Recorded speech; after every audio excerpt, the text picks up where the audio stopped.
Bonjour à tous, c'est Florian Sautier, on se retrouve pour un nouveau tutoriel, le premier d'ailleurs, sur Lightroom.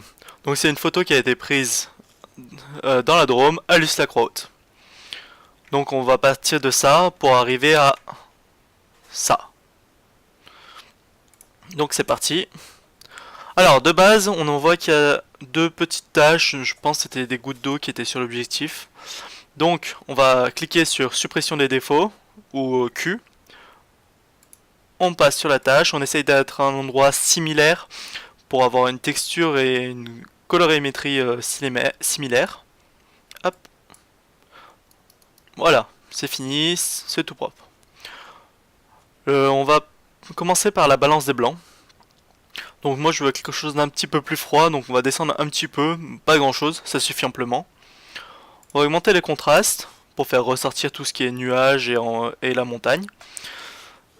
Non, on augmente aussi les blancs, donc ça va augmenter tout ce qui est les tons clairs. Hop, un petit peu, pas trop.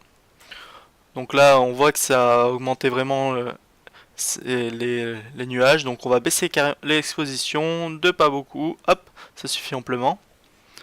On augmente un peu les clartés pour augmenter les micro-contrastes dans la montagne et les nuages. On voit que c'est un poil trop bleu, donc on va descendre un petit peu la saturation, de pas grand chose, ça suffit amplement. Donc on voit là, on n'a pas fait grand chose, et pourtant on est passé de ça à ça. On a déjà dirigé l'œil sur ce qu'on veut, c'est-à-dire la montagne. Maintenant on voit que le côté droit est beaucoup plus lumineux que le côté gauche. Donc on va assombrir, on va cliquer sur le pinceau de retouche ou K. On va l'agrandir. On fait gaffe d'être sur un contour progressif à 100 et un débit proche de 30, entre 30 et 50. Parce que si on est à un débit très élevé et un contour progressif faible, hop, ce que ça donne, c'est ça. Nous, ce qu'on veut, c'est quelque chose de doux, soft. Hop, là, qu'on voit pas trop la retouche. Donc c'est parti.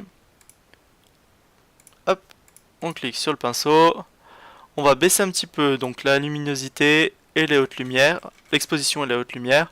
On va juste peindre un petit peu dans les nuages. On va laisser ce qui est le ciel blanc en bas, le nuage blanc en bas. Hop. Donc là, juste avec ce pinceau, on redirige le regard vers là, qui est plus lumineux. C'est pas encore ça, mais c'est déjà mieux. Donc on reprend, on reclique sur un pinceau. Là, on va le faire plusieurs fois le pinceau.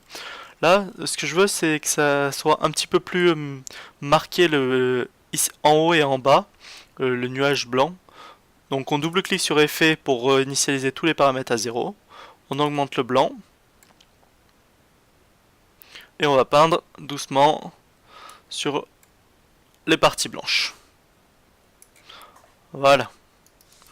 Donc maintenant on refait un avant-après. Hop. Donc là c'est beaucoup plus marqué en haut et en bas. Ça fait vraiment plus mystique.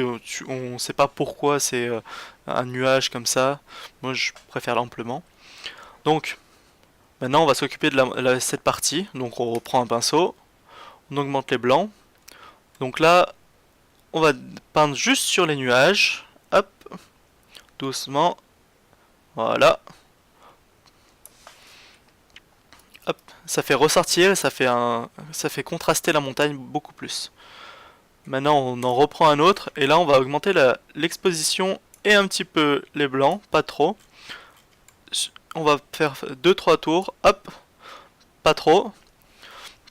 Là, on voit c'est un poil too much, donc là, il y a un petit triangle, on va cliquer dessus, ça va faire gain. On va baisser un petit peu le gain, et en fait, ça va réduire tout ce qu'on a fait comme paramètre. Hop, on fait entrer, en avant après encore, et là on est pas mal.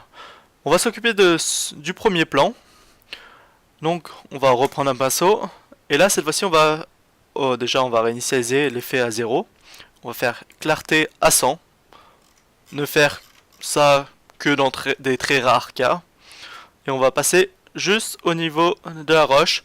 En fait ça va faire briller un petit peu les éléments, et ça permet de discerner quelques détails.